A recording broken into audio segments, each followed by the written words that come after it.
WhatsApp কি অবস্থা সবার? আশা করি সকালে ভালো আছেন। আজকের কন্টেন্টটা হচ্ছে এমন এক কন্টেন্ট, এখানে কোনো কন্টেন্টে ভুল হতেই পারে, বিকজ আমি রেগুলার কন্টেন্ট মেক করি না। সো এসব বাদ দেন, আসল টপিকে আসি।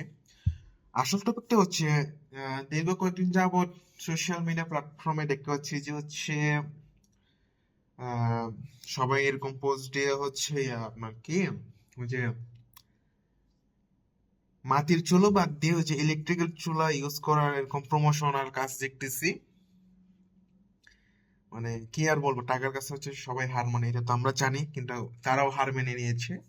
স্পন্সর পাইতে এবারে স্বাভাবিক। আপনি, আমার কথা হচ্ছে আপনারা কোন দুঃখে এই ক্যাপশনটা এই পোস্টে ইউজ করতেছেন? হোয়াই? আপনারা যারা পোস্ট করতেছেন আপনারা জানেন আমরা যুগ যুগ ধরে আমাদের আগের পূর্বপুরুষরা দেন, আব্বু তারা পূর্বপুরুষরা তখন থেকে আমরা লাকড়ি ব্যবহার করে আসতেছি, and then মাটির চুলাই আমরা রান্না করে খাচ্ছি।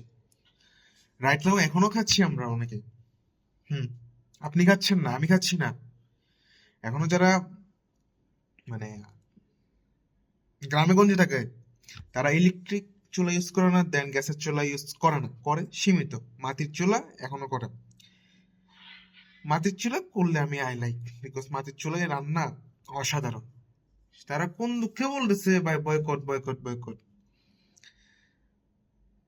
আপনি কি ইলেকট্রিক্যাল বিল দিবেন নাকি আপনারা তাদেরকে দিবেন, গিফট দিবেন? আপনারা দিতেই পারেন, প্রমোশনের কাজে হ্যান্ড টেন ইউজ হইতে পারে। দেন মোর দেন এনাফ হচ্ছে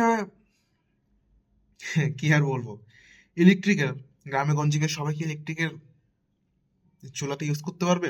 আমাকে বোঝান আপনারা। আপনি বলতে পারেন হ্যাঁ কি অশিক্ষিত নাকি, অশিক্ষিত মূর্খ আমি কিছু বলতে চাই না। যারা যেটা নিয়ে অভ্যস্ত না সেটা সেটা কেন ইউজ করো ভাই? ওটার অনেক রিস্কি হয়ে যায় তারা মনে করবে। সো টাকার কাছে বিক্রি হয় না, একটা কথা বলবো।